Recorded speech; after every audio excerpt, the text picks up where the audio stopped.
Sangat saya mula sesi pada petang ini. Bismillahirrahmanirrahim. Assalamualaikum warahmatullahi wabarakatuh. Terima kasih kepada utamanya Puan Sheila, Puan Sheila penyelaras untuk CDL Inson Negeri Sembilan, Encik Muhammad Izzuddin selaku kita punya pasukan sokongan teknikal yang menyediakan kemudahan pautan kita pada petang ini, dan juga pada semua rakan-rakan guru yang hadir pada sesi kita siri yang ke-27 siri ke-27. Saya masih lagi akan membincangkan tentang maklum balas. Ini adalah minggu yang kelima kata silap saya. Saya membincangkan tentang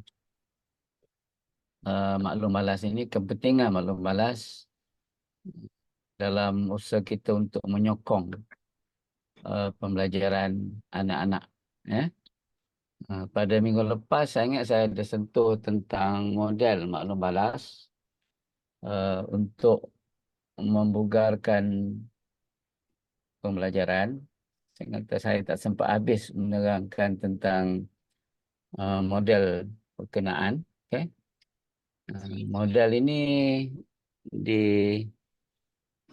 dicadangkan ataupun dikemukakan oleh dua orang sarjana daripada Australia, Profesor John Hattie dan juga Profesor Helen Timperley. Kedua-dua sarjana ini mengemukakan idea tentang model untuk maklum balas kerana mereka mendapati bahawa maklum balas ini ataupun feedback merupakan 10 inisiatif yang paling berpengaruh untuk pembelajaran murid. Bila saya kata paling berpengaruh tu bermaksud ia adalah merupakan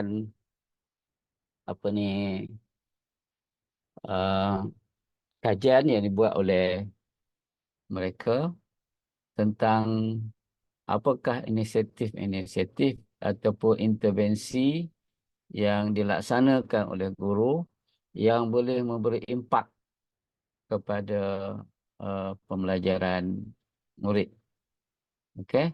Jadi di antara 10 perkara tersebut ialah maklum balas. Dia mempunyai kesan kita panggil efek saiz kesan saiz kalau dari segi statistiknya ialah 0.79. 0.79. Ada kajian yang menunjukkan 0.70,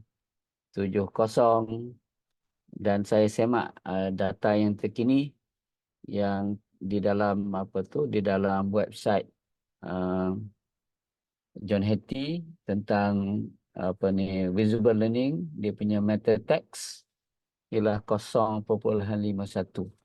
Jadi dia masih lagi mempunyai effect size yang besar. Effect size. Effect size ni maksudnya apa? Maksudnya kalau cikgu mengajar setahun, sepatutnya anak-anak belajar setahun juga. Dia cara kita mentafsirkan effect size itu mengikut meta-analisis yang dikemukakan oleh John Hattie itu begitu. Kalau kita baca buku dia pada 2008, dia panggil visible learning. Dia kata kalau guru mengajar setahun, anak-anak belajar setahun. Itu efek size-nya ialah 0.4. 0.4. Kalau efek size-nya 0,2. Apa maksudnya? Maksudnya guru mengajar setahun, tapi anak-anak belajar 6 bulan. 6 bulan lagi? 6 bulan lagi anak-anak tak belajar. Maksudnya pengajaran guru tu tidak memberi impak kepada anak-anak sepenuhnya. Dia banyak memberi impak separuh saja. Jadi kalau efek saiznya 0,4 tadi, iaitu cikgu mengajar setahun, anak-anak belajar setahun, itu 0,4. Kalau dia 0,8, dua kali ganda daripada 0,4 itu bermaksud cikgu mengajar setahun, anak-anak seolah-olah dia belajar 2 tahun. Itu maksud dia punya impak dia, 2 tahun. Maksudnya sangat berkesan pengajaran guru itu, sehingga kan walaupun dia mengajar setahun, tapi kesan kepada anak-anak seolah-olah anak-anak itu belajar 2 tahun. Itu cara kita menginterpretasikan efek SAS berdasarkan kepada statistik, kajian yang menggunakan kaedah meta analisis. Ya. Jadi kalau kita lihat efek saiz ini, kalau 0,79 tu hampir 2 kali ganda lah. Maksudnya guru mengajar setahun dengan guru mengamalkan, mempraktikkan maklum balas, anak-anak belajar seolah-olah 2 tahun. Jadi dia punya, jadi seolah-olah anak itu belajar hampir 2 tahun. Jadi sebab itu kita kata bahawa sesuatu intervensi, sesuatu amalan yang dipilih oleh guru terpenting untuk menentukan sama ada intervensi tersebut mempunyai impak ataupun tidak kepada pembelajaran anak-anak. Efek sah yang paling tinggi dalam kajian John Hattie itu ialah dia panggil collective teacher efficacy. Collective teacher efficacy. Collective efficacy ini merujuk kepada keyakinan dan kemampuan guru untuk melakukan sesuatu. Tetapi kalau guru itu mempunyai pendekatan secara kolaboratif as a team, dia panggil sebagai collective teacher efficacy. Teacher efficacy. Efek sahnya ialah 1,57. 1,57. Kalau kita nak terjemahkan dari segi apa tadi, impak dia, guru mengajar setahun, anak-anak belajar hampir-hampir 4 tahun. Tengok dia punya kesan dia. Jadi benda ni insya-Allah saya akan bincangkan dalam siri lain. Saya nak fokus dulu kepada, cuma saya nak sebutkan sini bahawa kajian menunjukkan oleh kedua-dua sarjana ini, maklum balas ataupun feedback ini mempunyai impak yang baik terhadap pembelajaran anak-anak. Sebab tu kita namakan model ni sebagai model maklum balas untuk membugarkan. Membugarkan maksudnya memacu. Accelerate the student learning. Memacu ataupun accelerate, membugarkan pembelajaran. Jadi pada minggu lepas saya dah sebutkan tentang 3 jenis maklum balas, iaitu maklum balas yang dipanggil feed up. Feed up ini adalah maklum balas yang kita beri sebelum sesuatu. Kalau kita buat projek, katakan pembelajaran berdasarkan projek, dalam peringkat perancangan itu, dalam semasa peringkat perancangan itu, cikgu memberikan maklum balas. Itu maksud sebelum proses sebelum projek itu dilaksanakan. Kalau kita menggunakan pendekatan pembelajaran berdasarkan projek, ataupun pendekatan lainnya, dia di peringkat perancangan. Dia panggil feed up. Kalau feed forward itu adalah merupakan uh, maklum balas yang diberi semasa aktiviti pembelajaran itu berlaku. Ya, itu dia panggil feed forward. Kalau feedback itu ialah selepas. Okay, itu kita tengok dari segi hasil je. Bagaimana keberhasilan pembelajaran berkenaan. Jadi ini 3 jenis uh, feedback ya. Sebab saya perhatikan bahawa kita banyak memberikan fokus kepada jenis yang ketiga, iaitu jenis feedback itu. Benda itu dah selesai, okey, barulah kita bagi feedback. Jadi bila dah selesai tu dia tak boleh ubah apa yang dia dah buat. Cuma dia boleh gunakan apa yang maklum balas yang kita berikan itu untuk tugasan yang lain nanti. Tapi kalau kita laksanakan feed up dan juga feed forward tu, jadi anak-anak boleh gunakan maklum balas itu untuk tugasan yang sedang mereka laksanakan. Jadi dia agak berbeza sedikit. Okay. Jadi ada 3 tahap. Okay. Ada 3 tahap pemberian maklum balas ini. Okay. 3 tahap maklum balas tu boleh kita gunakan, diaplikasikan. Yang pertama pada tahap melaksanakan sesuatu tugasan. Tahap tugas ya. Sejauh mana tugasan itu anak-anak fahami dan boleh mereka laksanakan. Ini kita bagi feed up lah. Ya. Itu tahap yang pertama.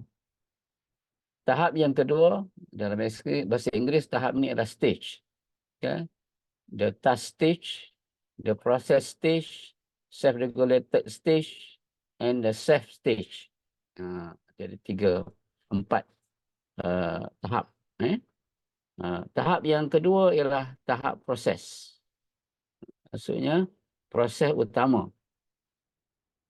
Yang maksudnya dari segi sama ada anak-anak melaksanakan tugasan itu dengan betul, menepati yang telah ditetapkan.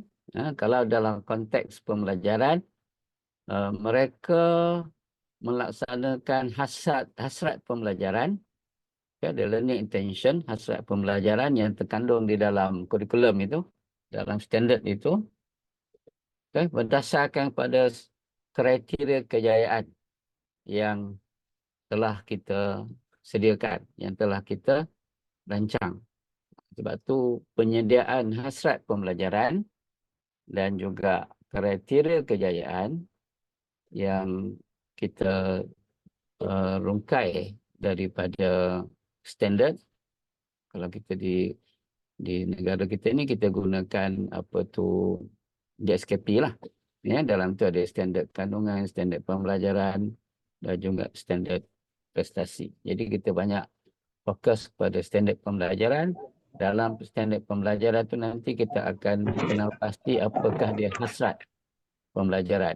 Daripada hasrat pembelajaran tu kita akan janakan langkah-langkah yang perlu dilaksanakan oleh anak-anak untuk mencapai hasrat berkenaan.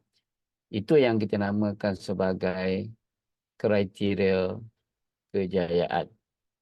Kalau cikgu-cikgu tak buat apa tu, kita tak mengenal pasti hasrat pembelajaran dan kita tidak menyediakan kriteria kejayaan, maka itu akan agak menyukarkan proses pembelajaran dan kita tak dapat memberikan maklum balas yang tepat. Ya, kita tak boleh nak kita tak boleh nak menjawab soalan, okey? Soalan yang dikatakan apa yang patut saya lakukan. Satu lagi soalan yang berkaitan dengan apa ni hasrat pembelajaran dan juga kriteria kejayaan ialah macam mana saya tahu saya dah mencapai hasrat itu. Itu soalan tu akan ditanya oleh murid lah. Macam mana Kalau kita tanya pada murid macam mana anda tahu anda telah mencapai hasrat pembelajaran. Jadi dia akan rujuk kepada kriteria kejayaan. Jadi penyediaan apa tu hasrat pembelajaran dan juga kriteria kejayaan itu sangat kritikal, sangat penting lah. Ya. Baik, itu semasa proses pembelajaran itu berlaku. Yang tahap yang ketiga ialah tahap self-regulation. Self-regulation. Di mana dalam peringkat ini sudah sampai ke peringkat kita panggil mastery lah. Ya, sampai peringkat mastery, anak-anak telah menguasai pengetahuan dan kemahiran. Okay? Jadi, bagi anak-anak yang mempunyai keupayaan menguruskan pembelajarannya, yang kita namakan sebagai self-regulated learners, self-regulated learning, okay? Dia mengamalkan self-regulation, mengamalkan self-regulated learning, pembelajaran uh, terarahkan diri, okay? Ataupun dalam masa kita panggil regulasikan diri, anak-anak ni mempunyai keupayaan untuk menguruskan pembelajaran dia. Apa ciri-ciri keupayaan menguruskan pembelajaran dia? Pertama, dia boleh memantau. Dia memantau diri dia. Setakat ni saya dah sampai ke mana. Okey? Dan dia boleh menentukan arah. Dia boleh menentukan arah apa yang perlu dia buat seterusnya. Okey? Dan yang akhir sekali ialah dia boleh menilai proses pembelajaran yang telah mereka lalui. Okey, ini pun nanti perlukan kepada penerangan lanjut lah. Bagaimana kita menyediakan anak-anak yang mempunyai kita panggil pembelajaran regulasikan diri. Okey, pembelajaran regulasikan diri. Sebab dia melibatkan proses metakognitif, dia melibatkan proses bila kita kata metakognitif, dia melibatkan sama ada metakognitif knowledge dan juga metakognitif strategies. Ini semua tu perlu dibincangkan dalam sesi yang lain. Cuma saya nak maklum kat sini bahawa anak-anak, kalau kita bagi dia ruang, kita pindahkan tanggungjawab pembelajaran kepada mereka secara beransur-ansur, maka mereka boleh menjadi seorang murid yang kita panggil murid yang mempunyai regulasikan diri. Dia tak banyak sangat bergantung kepada orang lain untuk menguruskan pembelajaran dia. Kalau anak-anak yang tak dilatih, yang tak kita panggil tak diasuh untuk bertanggungjawab terhadap pembelajaran mereka, maka mereka akan banyak bergantung kepada orang lain. Kalau tak disuruh, dia tak buat. Dia kalau kita tak buat gesaan, maka dia tidak bergerak. Ini kalau pepatah Melayu dulu dia kata laksana pahat dengan penukul. Sekali tukul, sikit masuk sikit. Itu tukul lagi. Kita tak boleh jadi begitu. Ya? Jadi kita kena latih anak-anak ini untuk bertanggungjawab terhadap pembelajaran dia. Dan ini sebenarnya boleh disokong melalui maklum balas. Maklum balas boleh menyokong. Nanti saya nanti selepas ni saya akan tunjukkan bagaimana pula pendapat sarjana yang lain yang boleh memberikan sedikit pencerahan tentang peranan feedback ini untuk membina anak-anak yang mempunyai regulasikan diri. Yang paling tahap yang paling tinggi ialah tahap dia panggil self, diri anak-anak itu sendiri. Ya, mereka mempunyai keupayaan untuk melaksanakan penilaian diri, pentaksiran diri. Dia tahu di mana dia berada, okey? Dia tahu dia dah capai ke TP berapa. Dia tahu. Ya? Dia boleh melaksanakan penilaian diri. Ya, ini yang sangat tinggilah. Yang kalau dalam kalau dalam konteks Islam dia panggil sebagai dia mempunyai upaya untuk melaksanakan muhasabah diri. Dia boleh itu apalah dia punya tahap ataupun peringkat yang boleh kita berikan maklum balas. Setiap peringkat itu mempunyai peranan yang tersendiri. Okey. Sikit lagi saya masuk kepada sikit lagi. Nah, ini kita tengok pula pandangan daripada Graham Wiggins. Graham Wiggins ni dia dah meninggal pada 2015. Graham Wiggins yang meninggal 2015. Dia meninggal pun secara mengejut jugalah. Dia rakan yang banyak menulis buku ni, dia bersama dengan J. McTighe. J. McTighe.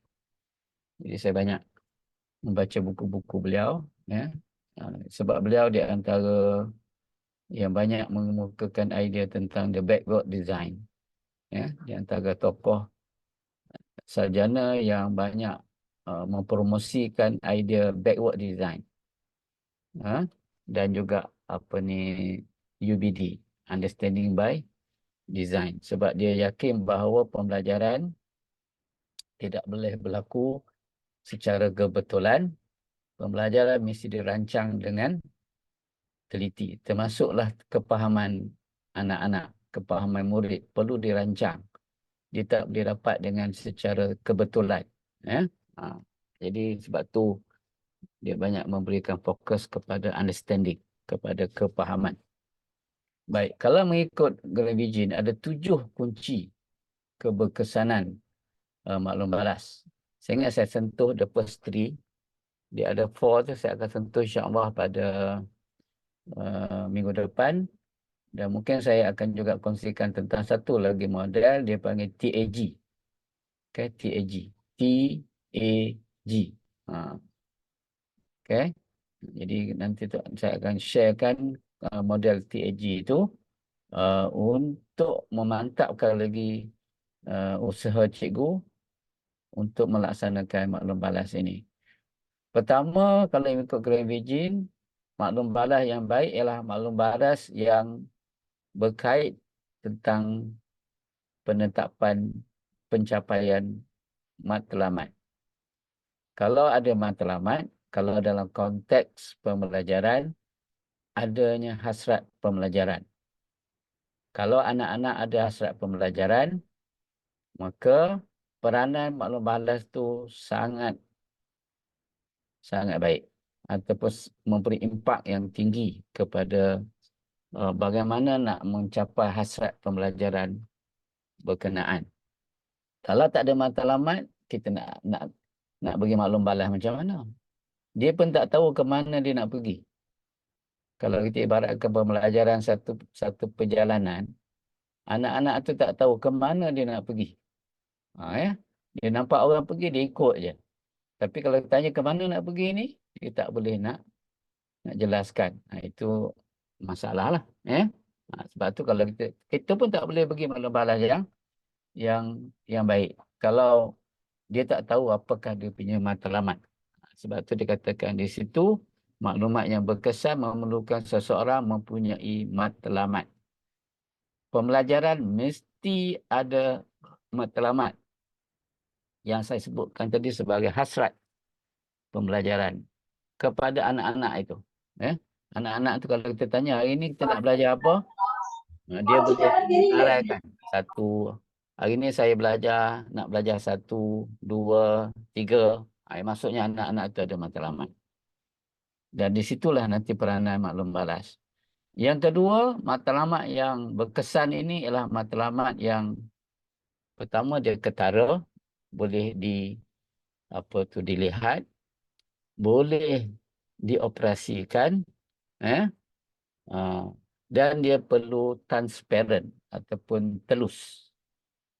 Telus ni maksudnya apa? Maksudnya dapat ditanggapi oleh anak-anak secara langsung. Maksudnya langsung, telus ni maksudnya langsung. Sebarang sistem maklum balas yang berguna, yang berkesan, bukan saja melibatkan matlamat yang jelas, tetapi juga melibatkan hasil. Jadi saya suka kaitkan ini dengan kriteria kejayaan.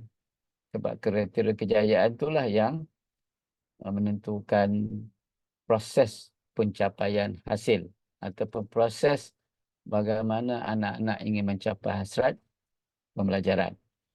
Kalau dia tak ketara dan tidak telus, maka maklum balas itu tidak akan memberikan kesan terhadap pembelajaran anak-anak. Kemudian dia mesti dia panggil actionable, boleh bertindak, sesuatu yang konkret. Maklum balas itu perlu konkret, perlu khusus, spesifik dan juga perlu berguna. Okay, saya ingat saya setakat itu dulu perkongsian saya pada petang ini. Jadi saya serahkan kepada Puan Sheila untuk sesi perkongsian yang seterusnya. Okay, terima kasih pada semua. Terima kasih Doktor atas perkongsian yang menarik. Saya cukup tertarik dengan penulisan kriteria kejayaan. Sebenarnya di PD semenjak tahun 2017 memang kita galakkan guru-guru untuk berkongsi kriteria kejayaan dengan pelajar supaya mereka ada sense of belonging and sense of learning di mana mereka berada dan ke mana arah tuju mereka. Jadi dengan penerangan doktor mengenai feedback di mana stage process session tu memang mengenai dengan kriteria kejayaan. Jika cikgu-cikgu atau kita sama-sama dapat menggunakan atau amalkan penulisan kriteria kejayaan, memang pelajar kita akan tahu di mana mereka berada dalam PDP berkenaan. Terima kasih Doktor atas perkongsian sebentar tadi. Baik, kita sudah masuk kepada CDL Hands-on Online Session Negeri Sembilan siri ke-27 di mana kita ada pembentang yang bernama Rohaliza binti Ahmad Yasin dari SK Panglima Adnan yang akan berkongsi di sini bermula 2.0. Kita akan sama-sama dengar dari beliau, salah seorang guru pemulihan khas dari Sekolah Panglima Adnan, bagaimana beliau dapat membawa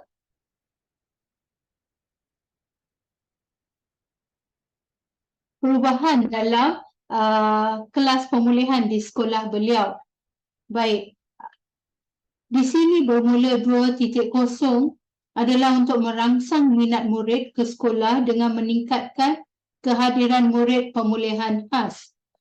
Bilangan murid juga dapat ditingkatkan. Kaedah menaik taraf kelas pemulihan khas dengan nama baharu iaitu Bilik Semayan Ilmu telah dapat mewujudkan suasana kondusif dengan adanya sudut-sudut yang menarik dan sesuai dengan pengajaran dan pembelajaran. Cikgu Rohaliza telah buat banyak perubahan di sekolah untuk membantu pelajar-pelajar ini hadir ke sekolah dan dapat PDP yang lebih baik. Tahniah kepada Cikgu Rohaliza. Marilah kita sama-sama dengar dari Cikgu Rohaliza dengan hashtag Cikgu Bantu Cikgu. Sama-sama kita belajar. Silakan Cikgu. Bismillahirrahmanirrahim. Assalamualaikum warahmatullahi wabarakatuh dan salam sejahtera.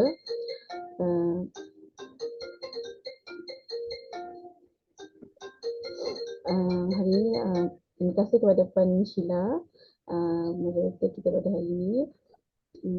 Saya merupakan seorang guru. Okey, di sini saya ingin bertentang sedikit perkongsian berkenaan perkongsian amat baik apa yang telah saya sampaikan. Okey, Terima kasih. Pertama sekali saya ingin ucap terima kasih lah kepada semua rakan-rakan guru yang dapat bersama dengan saya pada hari ini, dan dia memberi sedikit, saya akan share beberapa perkara lah berkenaan pencapaian apa yang telah yang dapat dicapai sepanjang berada di sekolah yang sekarang ni. Jadi untuk hari ini saya berharap apa yang saya sampaikan ataupun apa yang saya ingin kongsikan kepada semua pada hari ini mendapat satu impak yang positif ataupun memberi sedikit input yang terbaik untuk digunakan ataupun boleh digunakan pakai kepada semua guru-guru. Macam hashtag kita pada ini iaitu guru bantu guru, cikgu bantu guru. Okey, seterusnya saya terus kepada slide saya, pintangan saya, iaitu perkongsian amat baik kepada tajuk, iaitu pada hari ini suasana kondusif bilik darjah merangsang minat murid ke sekolah, yang diberi nama iaitu di sini bermula 2.0. Okey, apa itu di sini bermula? Saya akan ceritakan selepas ini. Saya harap saya memberi input yang baiklah dan yang boleh dikongsi bersama dan boleh digunakan bersama. Okey. Pertama kali saya ingin perkenalkan diri saya. Tadi saya belum perkenalkan diri saya. Nama saya Cikgu Rohaliza. Cikgu Rohaliza Binti Mat Yasin daripada SK Parlimen Adnan. Saya seorang guru pemilihan khas dan merupakan JU daerah Port Dickson. Dan di sini ada saya ingin kongsikan sedikit berkenaan apa yang telah saya lakukan ataupun apalah saya dah menaik taraf kelas saya lah. Okey. Seterusnya tajuk yang saya berikan nama tadi di sini bermula 2.0. Untuk pengetahuan semua, di sini bermula 2.0 telah mencapai bilangan 2.0, iaitu dah sampai ke sebelum ini 1.0 pada tahun 2021-2022, dan bilangan kedua 2.0 iaitu pada tahun 2023 dan 2024. Di sini pula 2.0 mampu merangsang minat murid ke sekolah, iaitu dengan mewujudkan suasana bilik darjah yang kondusif. Okey, saya sedikit hint lah, maksudnya saya telah menaik taraf kelas pemilihan khas.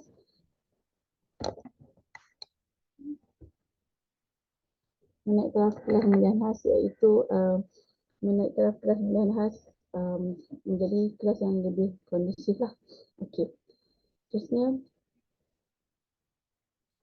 saya ingin share sedikit abstract apa yang telah saya buat sedikit kajian lah. Sebelum, saya sharekan sedikit macam mana berlakunya penaik tarafan kelas pemilihan khas ni kepada kelas yang lebih kondusif. Pada awalnya saya hadir ke sekolah tersebut pada tahun 2021-2022, maksudnya selepas saja pandemik COVID-19. Kita telah dapat bersemuka sepenuhnya dan saya telah dihantar ke sekolah tersebut pada bulan Januari 2022.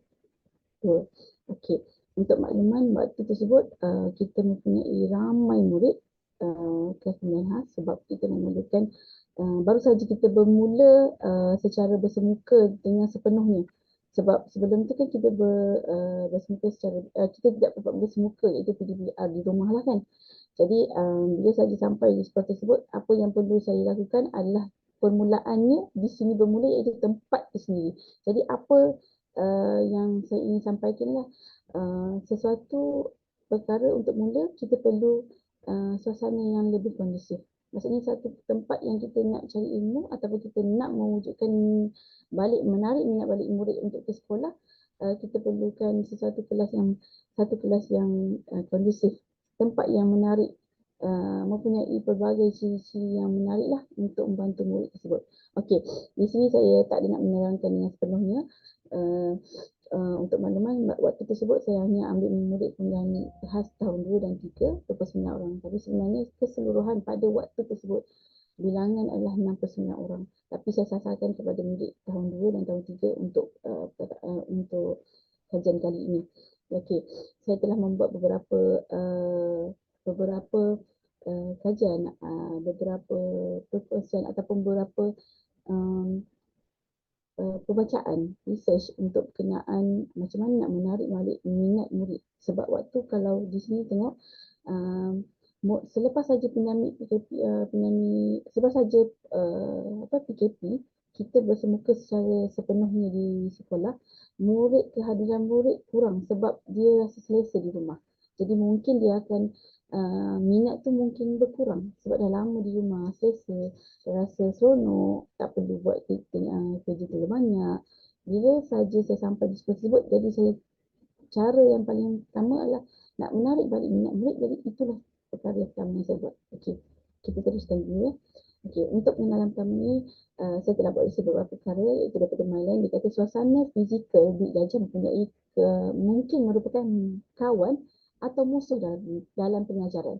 Maksudnya, Bilik Darjah itu sendiri akan menjadi kita sebenarnya membentuk sama ada itu boleh menjadi kawan kita ataupun sebagai musuh kita untuk membantu dalam pengajaran dan membantu murid tersebut.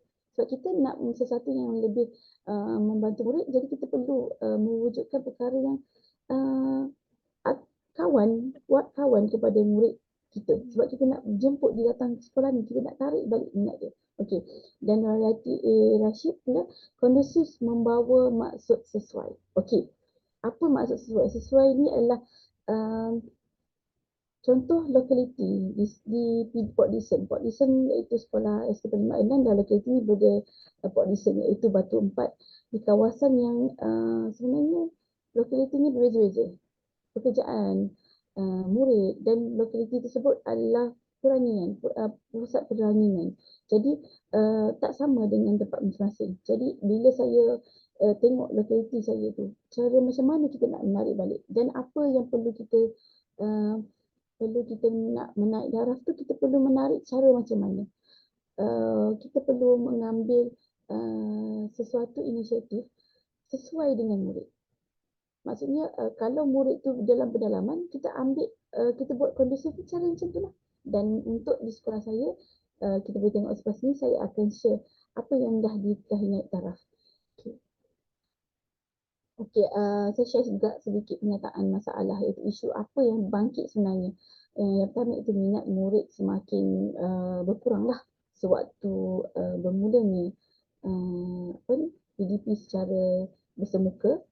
Peratusan kehadiran murid juga menurun dan bilangan murid kelas pemilihan semakin meningkat selepas saja PKP. Okey, bukan sahaja di sekolah saya, sebenarnya di seluruh Malaysia. Seluruh Malaysia telah mempunyai satu fenomena di mana peningkatan murid yang tidak dapat membaca, menulis dan mengira dengan baiklah, maksudnya tidak dapat menguasai dengan baik. Jadi lambakan murid yang pemilihan khas tu semakin meningkat selepas saja PKP. Kalau pernah mendengar atau memberita, ada selama 5,000 lebih, 4,000 lebih murid pemilihan semakin meningkat lah. Sebelum ni tak sampai macam tu seluruh Malaysia. Okey. Terusnya objektif. Apa objektif yang saya ingin sampaikan? Apa objektif ini? Kenapa saya nak buat penaik tarafan ni? Sebenarnya untuk menarik minat lah. Tarik balik minat murid tersebut dan juga lepas saja kita menarik minat, jadi peratusan kehadiran murid jadi meningkat. Dan apa datang, bila saja dia datang kelas dan kita juga boleh bantu lah. Kalau dia tak datang ke sekolah, macam mana kita nak bantu dia? Macam mana kita nak mengajar? Maksudnya nak sampaikan ilmu. Takkan saya nak pergi, kita nak pergi ke setiap sekolah, setiap rumah untuk mengajar. Jadi itulah cara dan itulah satu-satu tempat. Tempat tersebut saya perlu yang saya fikirkan, saya perlu kondusifkan, saya perlu sesuaikan dengan murid saya. Sebab saya sebenarnya waktu tu saya tak kenal mana-mana murid. Sebab waktu tu saya dihantar di sekolah tu dan saya perlu menarik dan mereka pun tak kenal siapa saya waktu tu. Dan perkara pertama bila saya nampak kelas pada minggu pertama, saya hanya tengok kelas, saya tak tahu saya perlu bermula di mana. Dan sebab itulah nama sebenarnya di sini bermula. Bila cerita sebelum ni saya memang menitis juga lah mata sebab saya sebenarnya saya rasa tak nak lah ada di sekolah. Tapi bila mungkin dah disampai waktunya untuk saya pindah dan bila saya dapat pergi ke sekolah tersebut, inilah memang yang dia dapat. Sini kita dah share, kita dapat manisnya. Macam itulah. Bila dapat membantu murid-murid tersebut. Sebab saya punya soul adalah memang pemilihan khas. Memang kita ingin membantu murid-murid khas. Dan saya punya point yang ketiga objektif itu adalah mengurangkan 5% bilangan murid pemilihan yang saya kata tadi 29 orang yang pada awalnya. Okey, seterusnya kaedah. Jadi saya ingin share adalah kaedah yang paling pertama yang saya jalankan adalah menaik taraf kelas pemilihan khas menjadi lebih kondusif dengan nama baharu ataupun rebrand balik kelas pemilihan. Saya tak nak panggil kelas pemilihan khas, saya nak panggil bilik semayang ilmu. Sebenarnya cikgu boleh rebrand balik kelas kita. Tak perlu kita kata pemilihan khas. Sebenarnya saya fikir tahu satu perkataan yang pemulihan tu kadang-kadang murid-murid tak nak dengar ataupun kita sebenarnya tak seronok dengan perkataan pemulihan. Jadi saya buat satu nama iaitu bilik semayang ilmu yang di mana kita tahu dia sebenarnya kelas pemulihan khas tapi kita tak nak menampakkan itu adalah satu kelas pemulihan khas. Jadi kita rebrand balik. Okey. Seterusnya ini kaedah literatur lah. Boleh tengok saya ada share bermaksud dengan bagaimana guru dan pelajar bekerja, bagaimana mereka saling bekerjasama dan bagaimana pelajaran berlaku. Maksudnya di dalam kelas tersebut dia akan merangkumi kita sebagai guru dan murid. Kita adalah saling membantu dan saya juga bila saya berada dalam kelas itu, saya nak kelas tersebut kondusif sebab saya ingin mengajar dalam kelas yang seronok, happening dan bila kita rasa seronok untuk datang ke kelas, cantik, kita memang manusia suka pada kecantikan kan. Jadi bila kita nak sesuatu tu cantik, begitu juga dengan murid kita. Jadi kita nak sesuatu yang lebih baik. Okey. Seterusnya, okey, untuk kaedahnya adalah kondusif. Yang saya kata main pointnya kondusif. Apa kondusif? Apa itu kondusif?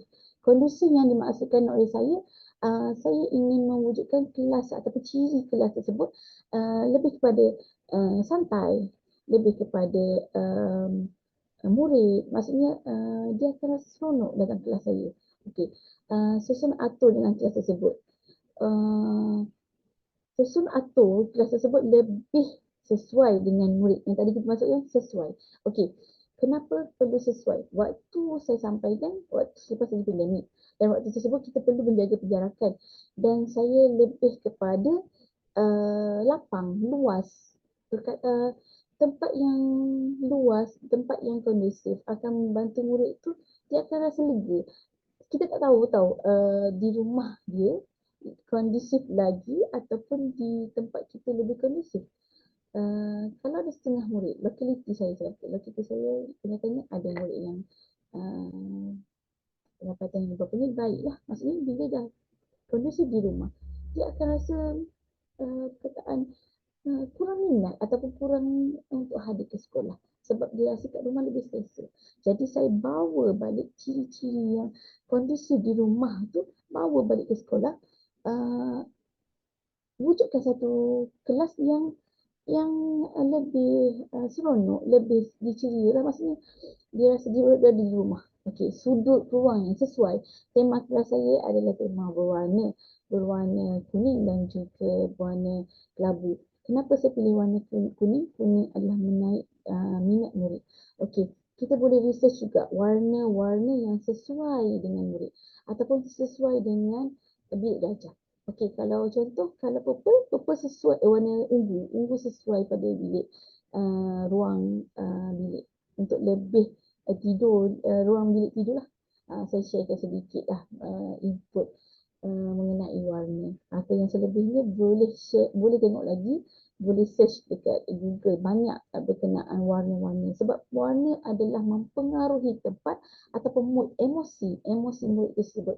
Kenapa kita pilih warna tersebut? Kenapa kita perlu ada warna tersebut? Okey.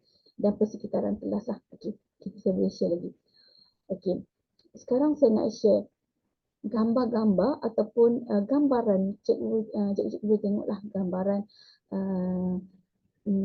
sebelum dinaik taraf kelas itu macam mana. Okey. Kalau tengok di sini gambar yang pertama ni, kalau tengok banyak barang ataupun dah diletakkan perabot-perabot yang lebih saya rasa lebih berselera lah bagi saya. Itu saya kata sesuai pada keadaan. Okey, macam saya memang saya tak suka saya tak suka kepada kotor, saya tak suka kepada berselerak. Saya suka benda tu berkemas, duduk elok, cantik di pandangan saya. Sebab tu saya kata sesuai dengan seseorang ataupun sesuai dengan tempat, sesuai dengan murid tersebut. Okey. Ini kalau boleh dilihat kat sini gambar sebelah sini dia meletakkan maaf saya bukan ingin bercerita yang lepas, buruk yang lepas tak. Maksudnya kita nak lebih kepada baik. Jadi bila nampak di sini gambar perabot apa sesuatu yang telah dibuat puan sesuai waktu itu. Sebab kita baru saja keluar daripada pandemik. Okey. Kalau tengok kat sini banyak juga perabot yang terbalik di sebelah sini, buka sebelah sana terbuka. Okay, kalau tengok di belakang perabot ada papan putih. Papan putih tersebut pun banyak penuh dengan kata-kataan, gambar-gambar berwarna terlalu banyak sangat. Jadi sebenarnya murid pemulihan ni dia lebih kepada fokus. Kalau kita nak membantu murid pemulihan, kita nak mewujudkan yang sesuai dengan dia lah.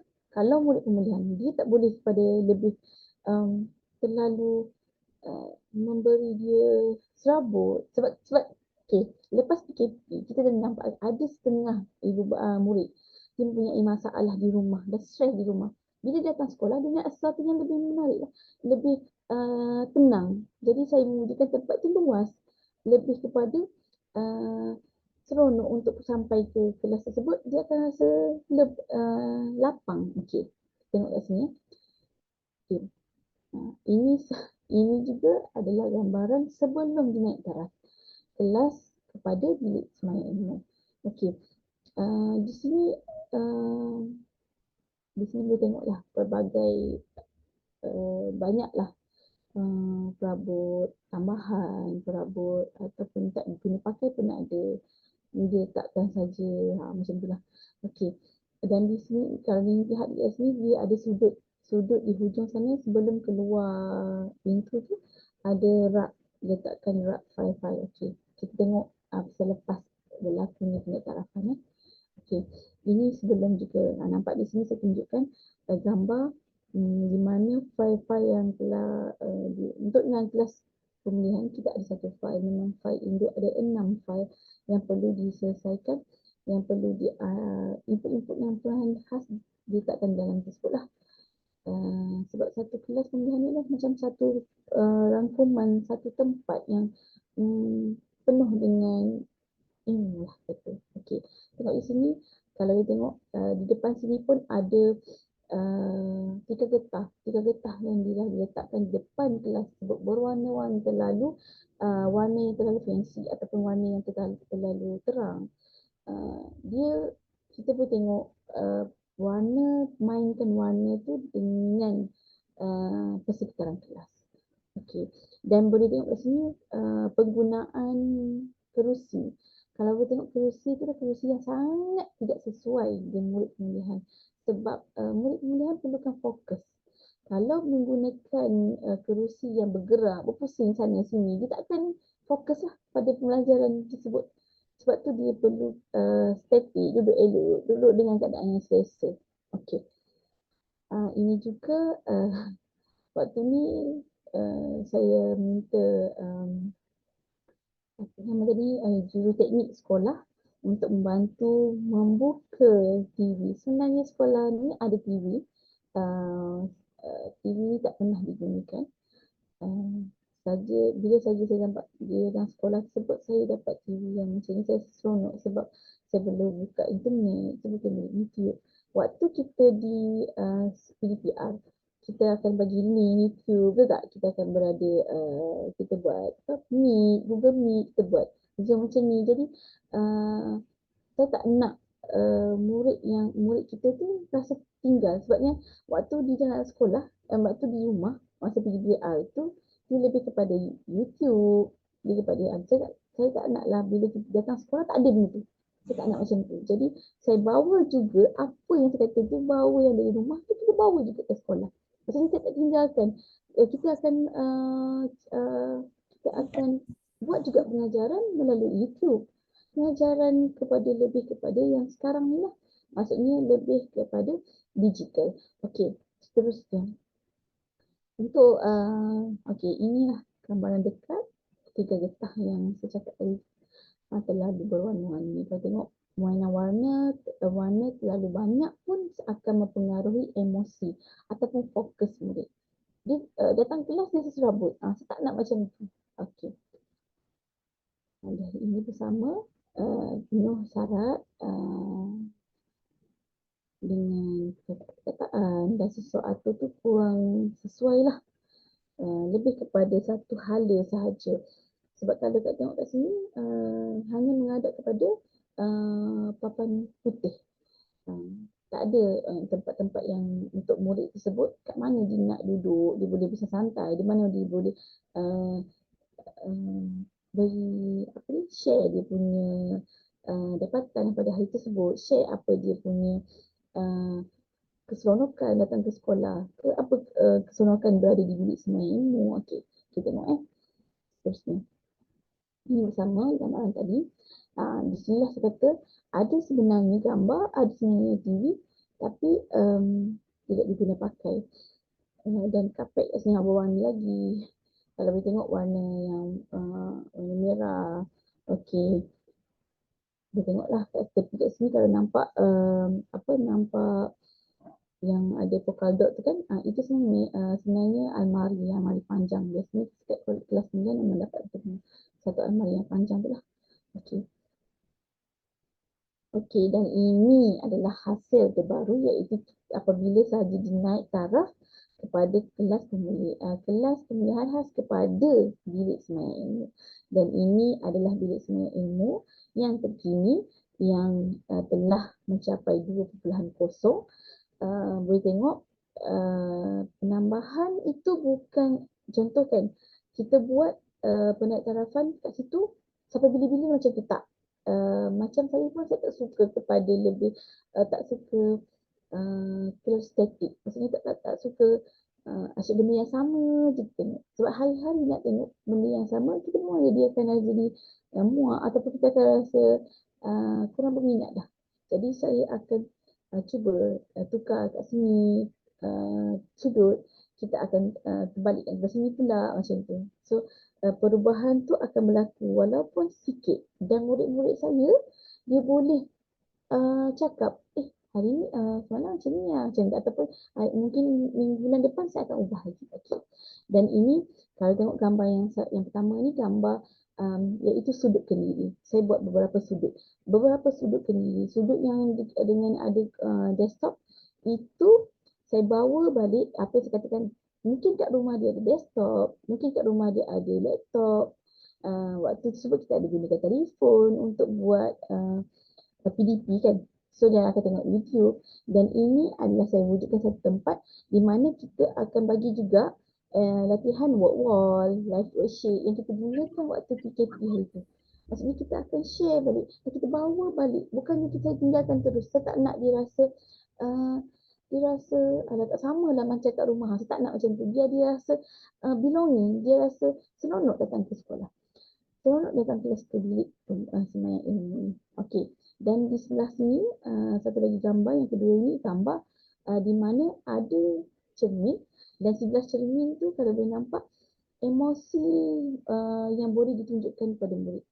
Contoh dia duduk di dalam sofa. Okey, sebelum ni waktu di sini bermula 1.0, tiada lagi tahu sofa yang warna merah tu. Saya tak ada letak lagi kapet tu. Sebab saya kata tadi lah, perubahan itu kita perlu berubah sikit-sikit walaupun sedikit. Sebab tak nak memberi satu statik. Kita perlukan sesuai dengan waktu itu, sesuai dengan peredaran masa lah. Okey. Kalau tengok kat sini, murid boleh buat sendiri, datang ke kelas, duduk kat kelas dulu, duduk kat situ dan boleh tengok. Okey, kita boleh share. Okey, apa perasaan? Contoh nama Zul lah. Apa perasaan Zul hari ini? Dia boleh tunjukkan dan tengok kat situ emosi, apa itu emosi dia waktu dia sampai ke bilik Semai Iman. Dan di dalam cermin tu kita tengok apa reaksi muka dia, apa emosi dia, apa yang perlu dia, dan kita boleh relatekan emosi dia tu dengan apa yang kita nak sampaikan pada hari ini. Okey. Bukan sahaja sampai ke kelas, saya minta dia untuk express dia emosi. Selepas sahaja habis kelas, dia boleh buat bersama rakan-rakan. Contohlah, biasanya bila selesaikan murid pemulihan ada 5 orang, contoh waktu sibuk 5 orang. So bila dia dah selesai, seorang dah selesai, dia akan duduk kat situ dan bermain dengan kawan dia. Bermain bukan sahaja bermain bermain-main. Saya tak nak bermain untuk ada bermain-main. Dia bermain dalam erti pembelajaran. Sebab express emosi sangat penting kepada murid. Ataupun emosi kepada murid awal kanak-kanak ini sangat penting. Sebab tu saya kata kalau di rumah dia ada masalah, kita tak nak dibawa masalah tersebut ke kelas. Jadi bila dalam kelas kita boleh minta dia expresskan emosi. Jika kita nampak emosi yang tidak sesuai, kita boleh share lah. Ataupun kita boleh beri sedikit pesanan, teguran ataupun sedikit semangat pada murid tersebut lah waktu aktiviti inilah. Okey. Seterusnya, ini sudut yang paling saya suka, paling yang saya rasa seronok lah dan murid-murid pun seronok. Bila sahaja kita berada di sudut ini boleh merangkumi berpuluh-puluh aktiviti yang boleh diselesaikan kat sini. Okey, contoh satu sudut sebenarnya sudut ni sudut bercerita. Tapi sudut bercerita tu tak semestinya sudut bercerita sahaja. Ini juga tempat untuk saya menyampaikan hadiah. Ini juga tempat untuk kita bertemu dengan ibu bapa. Saya kadang-kadang saya akan panggil ibu bapa untuk berbincang. Dan ini adalah sudut perbincangan. Dan juga ini adalah sebagai pentas untuk murid bercerita ataupun murid untuk expresskan dia punya perasaan ataupun dia nak sedikit luahan boleh kat sini. Sebab tu saya buat satu sudut yang boleh boleh digunakan beberapa perkara dalam satu sudut. Okey, kalau tengok kat sini rak yang sebelum ni dia gunakan untuk meletakkan fail-fail, tapi saya buat satu penaik tarafan iaitu letakkan hadiah yang boleh menaikkan semangat ataupun motivasi kepada murid tersebut. Sebab waktu pandemik dulu, kita tak boleh gunakan satu pintu kan. Jadi pintu yang pertama kat depan tu adalah pintu masuk dan belakang ni adalah pintu keluar. Jadi waktu tersebut, habis saja waktu kelas, dia akan keluar melalui pintu yang bergerak ni kan. Jadi bila setiap kali dia keluar, dia akan dapat hadiah. Jadi aim. Sebab hadiah ni tidak boleh saya tidak akan bagi waktu setiap kali pengajaran. Saya akan ikut berkala. Nanti saya akan sharekan macam mana saya memberi hadiah waktu bila saya bagi hadiah. Dan di bawah, dua lagi di bawah ni kalau boleh tengok adalah puppet. Puppet yang saya beli bandel saja cikgu bersyari. Banyak sangat bandel-bandel yang supply dia punya aktiviti ataupun perkara yang boleh membantu murid merangsang murid.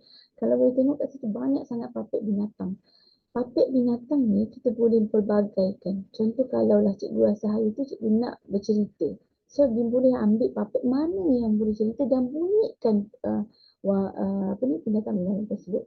Ataupun cikgu nak sharekan hari ni adalah lebih kepada tema binatang. So haiwan. So dia boleh ambil puppet tersebut dan setiap murid akan expresskan apa yang dia rasa, apa yang dia bunyi pun boleh. Dan kadang-kadang dia nak berada dalam kasut binatang tersebut. Contohnya kita createkan murid. Sebab murid-murid pemulihan ni dia tak ada, kebanyakannya dia akan rasa down, dia akan rasa rendah diri, dia kurang keyakinan diri. Dan di sinilah tempatnya saya menarik dan saya bantu murid untuk meningkatkan dia punya self esteem ataupun uh, dia punya keyakinan diri. Sebab keyakinan diri ni sangat penting untuk dia bekal kepada untuk bawa dia kepada kelas Ars Perdana. Lepas saja dia selesai di kelas 9 ataupun dia melepasi menguasai apa yang kemahiran-kemahiran dalam kelas 9 iaitu 32 kemahiran bahasa Melayu yang perlu dicapai dah selesai, kita akan hantar ke kelas Ars Perdana, dan bila saja untuk kelas Perdana dia akan rasa lebih yakin, dia akan rasa lebih selesa sebab dia dah ada keyakinan diri untuk membantu. Okey, ini labelnya adalah perasmian lah. Okey, nantinya saya share lagi gambar atas ni. Okey, seterusnya ini adalah sudut yang di mana kalau boleh tengok itu ada sudut kendiri. Kat sini TV tu saya kata tadi kan saya share. Kadang-kadang kita sebelum pelajaran kita akan buat didik info dulu. Maksudnya kita akan buat dulu dia punya menaikkan semangat murid dulu. Saya akan buat aktiviti senaman ringan ataupun saya buat sedikit secara kerohanian. Kita boleh macam-macam di dalam YouTube sekarang. Kita boleh search apa yang sesuai lah untuk murid kita. Okey, kalau tengok kat situ ada kapek. Kapek tu macam saya katalah, kalau kita duduk kat rumah, mungkin murid kita tu suka bergolek, suka buat kerja dan suka duduk baring-baring secara lebih santai. Dan bila saja kita buka YouTube dan bila cepat dia santai, benda yang kita rasakan bermain ataupun lebih santai tapi dalam keadaan yang ilmiah. Okey. Saya letak juga apa nama dia? Kabinet TV. Saya nak rasa, saya bawa apa yang dia rasa di rumah. Dan kemungkinan saya kata tadi kan, ada juga murid yang kurang pendapatannya, mak ayah dia kurang pendapatan, dia mungkin tak ada. Kat rumah tak ada macam ni. Jadi saya nak dia rasa seronoknya dan kondusifnya di dalam rumah-rumah yang tak dapat apa yang dia dapat di rumah dia sendiri. Macam tu. Okey, dan gambar yang seterusnya, gambar yang sebelah sini adalah di sini adalah sudut matematik. Saya lebih kepada dan jalan kepada matematik lah. Jadi dia boleh duduk santai-santai di bawah tersebut. Dia boleh tengok bermain bersama rakan dia ataupun dia boleh buat aktiviti bersama rakan dia. Dan kadang-kadang saya akan gunakan sudut-sudut ini untuk buat aktiviti dalam kelas. Bukan sahaja saya tak nak kita tampal ataupun kita lekatkan perkataan-perkataan ataupun huruf-huruf, gambar-gambar ataupun nombor-nombor tidak berguna, tak nak. Sebab kalau perasan di sebelah tingkap, tepi-tepi tingkap ni kan kita ada kayu. Saya letakkan juga walaupun kecil-kecil. Kenapa kita letak kecil-kecil? Sebab saya akan minta murid tersebut kadang-kadang dia akan tutup tingkap tersebut, bantu cikgu untuk tingkap tersebut, dia akan tengok. Jadi dia akan berada, hari ni dia akan tengok nombor tersebut, tepi-tepi tu. Banyak. Memang saya letakkan BBM yang kecil-kecil saja. Kadang-kadang bila kita kecil tu, kadang-kadang murid ni suka tengok dekat macam tu. So dia akan bukan saja kita letak tu saja tak ada. Apa yang kita letak mesti ada input ataupun ada ilmu yang nak disampaikan di situ. Okey. Seterusnya, ini adalah gambaran lah sewaktu dalam kelas murid buat aktiviti dan pelajaran lah. Saya ada buat 3 sudut. Okey, ini sudut pertama, sudut lebih kepada pengajaran-pengajaran. Okey, kita tengok lagi. Okey, ini juga sudut yang paling saya suka sebab untuk pengetahuan ini adalah almari yang telah tak diguna ataupun orang tak nak dah pun almari ni sebab almari ni yang lama tu kalau kita perasan lah. Okey, kata warna yang saya ambil adalah warna kelabu, warna kuning dan juga turquoise. Kalau tengok kat kita punya langsung warna turquoise. Okey, kalau tengok di belakang ni sebenarnya warna ni warna yang buruk lah. Sebenarnya almari tu dah sangat buruk lah. Tapi saya dapat 2 almari, saya cantumkan dia sebagai satu tempat yang di mana info disampaikan kepada murid dan juga orang-orang yang datang dan juga kepada pentadbir saya. Datang dah nampak dah apa dia. Okey, sudut yang pertama pencapaian murid. Kat sini memang saya share perbandingan ataupun jadual ataupun graf murid, penurunan atau peningkatan murid waktu PKP dan juga selepas saja wujudnya bilik semaya ilmu ini. Okey, dan di bawah ini carta ganjaran. Carta ganjaran bagi saya macam ada orang setengah setengah guru-guru ada buat job, buku job itu terpulang kepada guru-guru. Tapi yang saya nak share, apa yang saya buat adalah carta ganjaran yang boleh dilihat di murid, dan murid itu sendiri lekatkan sendiri apa yang dapat.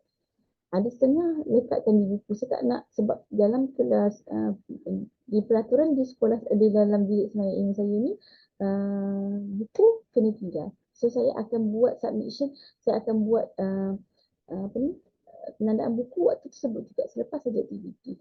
Okey, kalau boleh tengok kat sini berwarna-warni ini ikut nama. Dan setiap murid ada nama dan dia tahu dah kat mana nama dia. Dia dapat saja bunga yang saya kata tu, dia dapat bunga, dia akan sampai. Dia akan pilih juga bunga mana nak, sebab dari situ banyak sangat bentuk-bentuk bunga. Okey. Di sini hasil murid. Dan hasil murid ni saya tak akan letak satu je sepanjang tahun, tak. Kita akan bertukar-tukar. Kalau sempat saya akan buat setiap minggu ataupun setiap bulan. Kita akan bertukar-tukar. Dan murid tersebut, murid kan dia akan rasa seronok. Hasil kerja ni ditampal. Kadang-kadang dia berlumba-lumba tau cikgu-cikgu.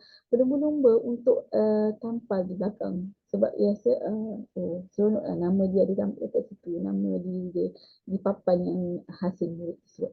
Okey, dan satu lagi. Untuk pengetahuan semua dan untuk daerah PPD memang sangat menitik beratkan PAK 21. Kalau guru-guru masih menggunakan dan perlu, sebenarnya saya sangat seronok dan saya rasa perlu digunakan lagi PAK 21, iaitu saya bawa juga PAK 21, saya rendahkan, saya downgradekan kepada murid tersebut. Murid kemudian aras yang sesuai dengan dia. Okey, di sini adalah parking lot. Parking lot yang sebenarnya kita perlu menuliskan. Kita perlu menulis apa, murid perlu menulis apa dia rasa, dan ditampal pada parking lot. Tapi untuk murid pemilihan khas, saya rendahkan dia punya cara dengan letakkan tiga board, iaitu satu belajar. Dia akan, apa dia rasa, dia seronok ke tak ke belajar pada hari ini, dia akan tampal dekat situ. Untuk board yang kedua yang hijau tu guru. Okey, dia suka tak pengajaran guru ini, ataupun dia rasa cantik guru tersebut, sebab murid ni typical ataupun kita sebenarnya suka pada kecantikan. Begitu juga pemakaian guru. Macam saya kata, kita nak sesuatu yang lebih seronok datang sekolah, tarikan untuk dia datang sekolah. Okey, dan yang buat yang ketiga tu, warna yang biru tu adalah kelas. Mungkin hari ini dia kata, saya seronoklah berada dalam kelas ini. Mungkin dia rasa happy dalam kelas ni. Okey, tengok bako di sebelah sini, bako yang warna purple tu, di situ saya letakkan stiker. Dan setiap murid boleh letak, ambil satu stiker dan letakkan di mana apa yang dia suka. Contoh-contoh kalau hari ini dia suka belajar, dia akan tampal di board belajar lah. Okey. Itulah cara untuk saya mendowngradekan PAK 21 dalam kelas tersebut. Okey. Bilik semaya ilmu. Dan di belakang almari saya kata yang ada dibuang tu, yang saya ambil balik dan saya dah upgradekan balik dia punya almari ni, dan saya letakkan semua alatan ataupun dokumen-dokumen yang perlu ada dalam kelas pemilihan khas. Jadi dia boleh digunakan 2 in 1 ataupun 3 in 1. Saya kata saya nak sesuatu yang saya buat itu bukannya satu sahaja, bukan sahaja untuk digunakan untuk satu perkara saja. Kita nak biar satu sudut tu boleh membuat macam-macam perkara di sebelah sudut tu ataupun satu tempat tersebut. Okey. Di sini saya letakkan bahan BBM. Saya letakkan juga modul-modul. Saya letakkan kat sini file, dan di sini rak-rak yang satu-satu ni banyak sangat aktiviti yang sesuai untuk murid dan digunakan pakai untuk PDP murid lah. Okey. Seterusnya, okay, ini adalah tempat di mana kalau nanti kalau saya perasan ini sebenarnya berubah lagi. Saya kata perubahan tempat ataupun sudut tu terletak pada kesesuaian pada tersebut ataupun dah capai untuk perlu kita tukarkan sudut-sudut tersebut. Okey, untuk yang sudut ini adalah sudut sendiri. Sudut yang di mana saya akan buat juga aktiviti murid perlu menggunting sebab murid kemudian perlukan kepada koordinasi mata, tangan. Apa ni dia punya motor kognitif dia terhalus. Okay, kena ada juga aktiviti menulis. Di sini baku-baku ni semua ada apa ni, biasa warna, apa semualah apa yang diperlukan dalam pemilihan. Dan murid-murid boleh berada di sudut tersebut untuk membuat aktiviti-aktiviti yang saya berikanlah pada waktu aktiviti. Okey. Seterusnya, ini adalah sudut. Kalau kita tengok jarang kita buat koleksi gambar, betul tak? Kita buat apa namanya? Galeri. Sebenarnya galeri dalam kelas sangat penting. Kita boleh letakkan galeri murid. Contoh hari ini kita ambil gambar murid, kita boleh tampal. Dan murid sebenarnya rasa seronok bila gambar itu ditampal dalam kelas. Okey, tapi untuk gambar ini saya share sudut ini sebab waktu tersebut masa perasmian KPPD Audition telah sign di tempat tersebut dan gambar yang sebut tadi tu sebelum dan selepas jadinya penaikan kelas pemilihan kepada bilik semangat ilmu. Okey. Dan macam saya kata itu, di setiap kecil-kecil yang di tepi-tepi tingkap ni ada input yang ingin disampaikan. Bukan saya letak itu kecil-kecil, nampak ke tak? Sebenarnya memang dia akan tingkap tu dia akan nampak. Mungkin hari ini tengok perkataan pertama, esok dia akan tengok perkataan kedua. Dan bila lama-lama ataupun yang kata pengulangan berlaku, murid tersebut boleh baca perkataan-perkataan yang berada dalam di tingkat-tingkat tersebut. Okey. Dan di bawah ni kalau boleh nampak apa nama tadi, cerita pendek. Dan kadang-kadang bila selesai dia punya aktiviti, bila selesai saja dia punya latihan, dia pergi duduk bersama dengan family membaca pula. Dekat situ adalah ada perkataan berwarna merah dan biru. Dan dia akan membantu murid lah untuk belajar. Sebab kelas pemilihan hasil ada lagi murid yang bisa membaca. Dan itu membantu murid sedikit dan semangat kepada murid lah. Okey. Dan di sini juga saya tak ada letak semuanya nak belajar, tak ada. Kita akan buat sesuatu tu sesuai. Macam saya kata dekat rumah, kemungkinan kat rumah dia ada satu sudut galeri. Dia mungkin ada gambar dia, family berjalan-jalan. Jadi kita bawa apa yang berada di rumah dia tu, kita bawa satu sudut tu, tunjuk aktiviti apa yang dibuat kat sekolah. Betul kan dia dalam kelas dia kata tengok, ada gambar saya dah, ada gambar saya. Mungkin dia akan berebut. Dan itu yang motivasi. Macam mana kita nak merangsang? Macam ni tarik balik murid tersebut dalam sekolah lah. Okey. Seterusnya, lagi, ini adalah sudut informatik saya kata tu lebih kepada tinggi. Dan di sini adalah ada juga apa ni, hari, bulan, bulan ni bulan berapa, Januari bulan berapa, Februari bulan berapa, macam tu lah. Okay. Dan juga membantu murid, contoh, bulan ni kita bulan Disember, saya akan tanya murid, kalau bulan 12 bulan apa? Kalau kita tak boleh bantu, boleh nak sebut, kadang-kadang murid dia lupa. Jadi boleh tengok kat situ dan dia boleh membantu murid. Bukannya kita tampal tu untuk cantik saja. Biarlah satu yang sampai tu di input kepada murid. Okey. Seterusnya, ini gambar sama juga, saya nak tunjukkan ada sudut-sudut, beberapa sudut kat sini, sudut untuk murid. Sebab kita akan ada pembelajaran berbeza. Kalau kita tahu pelajaran berbeza ada 3.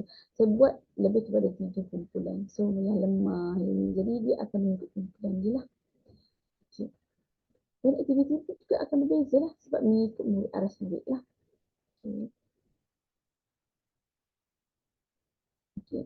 ini gambaran keseluruhan di hadapan dan ada juga dah di upgrade. Macam saya kata tu, semasa ke semasa kita akan uh, menaik lagi, dia akan bertukar lagi. Okey, kalau boleh tengok dekat bawah papan tulis tu, papan putih tu kan, ada bawah tu, kalau nampak lah, boleh nampak kat situ macam ada perkampungan ataupun ada sudut untuk binatang-binatang. Kat situ sebenarnya nampak macam perhiasan tapi bukan perhiasan. Sebab kat situ saya letakkan juga perkataan ataupun nama-nama binatang. Contoh zirafah. Saya tak katakan zirafah. Okey. Suasana kat situ murid-murid boleh duduk bersama-sama bermain, jaga bermain. Ataupun kondisi yang sesuai. Nampak tak sini lapang sangat tempat. Tak ada dah, saya tak ada dah perabot-perabot yang tidak sesuai dengan murid pilihan. Dan kerusi pun yang saya kata tadi tu, saya tukarkan kepada kerusi yang lebih baik. Kerusi tu sebenarnya, biasalah bila dah lama kerusi dia akan nampak macam buruk macam tu. Jadi saya cat balik kerusi tersebut warna kuning. Dan ada juga kerusi yang baru. Kerusi tu kerusi yang kita baru ada, saya takkan cat lah situ sebab dia masih baru kan, dah masih elok lagi. Dan ini adalah meja yang terbaru. Sebelum ni meja dapat meja saya sampul meja tersebut. Dan bila meja baru saya tak ada sampul lagi lah setakat ni. Okey. Teruskan lagi. Okey. Macam saya kata, bila kita dah rasa tempat tersebut macam tempat kita ataupun dah rasa macam rumah kedua, macam kita sendiri cikgu guru, kita nak sesuatu yang seronok. Bila dalam sekolah kita rasa seronok, murid kita pun seronok. Dan macam tu juga kita emosi, sebenarnya lebih kepada emosi guru dulu. Jadi kita pun bawa emosi tu yang baik, yang positif kepada murid. Ini murid saya dah dapat dah. Dia okey. Hadiah ni saya tak akan nak ambil, saya tak akan bagi sendiri. Maksudnya saya tak akan pilih untuk dia. Dia sendiri akan pilih, dia pilih mana dia nak dan saya akan sampaikan lah. Macam kita buat proper balik lah. Maksudnya cara penyampaian hadiah tu. Tapi murid akan pilih mana satu dia akan minat. Apa pilihan dia sendiri, pilihan hati dia, apa yang dia nak. Okey. Dan di sudut ni saya suka kita sendiri, kita suka selfie. Dan kita akan setiap sudut tu saya rasa sesuatu yang sudut yang menarik untuk kita sendiri. Dan kita pun rasa seronok lah. Dan dalam setiap sudut tu kalau boleh saya nak ambil gambar. Sebab kita rasa seronok datang ke sekolah. Kita yang feel emosi kita tu. Dan kita boleh generate kepada murid kita. Okay. Dan ini ada gambar yang terbaru lah yang sebelah warna putih ni, gambar yang terbaru.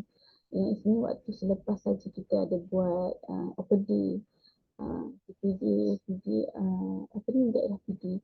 Okey, open day sekolah saya lah, SK Panglima Adnan. Okey, seterusnya.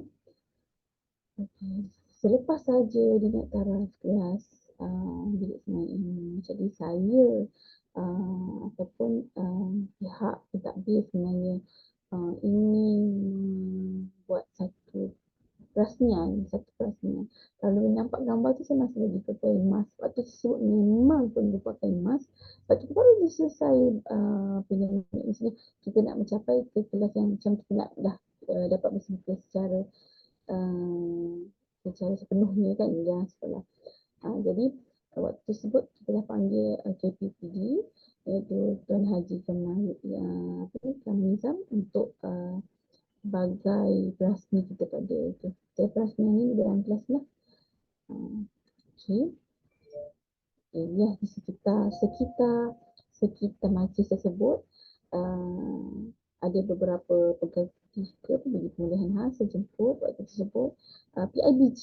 Okey, PIBG adalah nadi untuk kita bergeraknya sesuatu tu.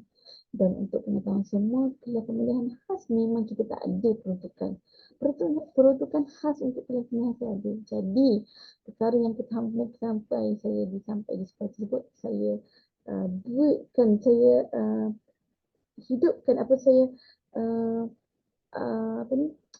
saya cari di mana perlu saya rapat, di mana perlu saya cari sumber-sumber yang sesuai. Sumber ni bukan kita untuk diri, untuk murid-murid kita, untuk kelas kita, untuk tempat belajar murid kita. Jadi saya telah buat kertas kerja untuk penjelasan kertas kerja yang dibentang kepada dalam mesyuarat PIBG dan diluluskanlah tentukannya. Dan hasilnya inilah dia. Dan boleh tengok kat sini adalah meja-meja yang lama tu saya dah sampaikan ni lah alas sebab tak nak dia nampak cacat celah ni kan. Jadi kita buat sesuatu yang terbaik. Okey, yang terbaru tadi tu dah dapat dah meja. Saya kata penaikan rakan tu sesuai dengan waktu, peredaran waktu tersebut lah. Okey. Ini adalah bilik majlis rasmian, bilik semangat ilmu yang disesuaikan Tuan Haji Kamal Nizam. Memang saya buat khas dan ini sebagai kenangan untuk saya kalau lah katakan pindahkan lagi ini satu hasil untuk sekolah tersebut dan juga untuk bilik semangat itu khasnya untuk bilik semangat ini lah. Okay. Seterusnya saya share pula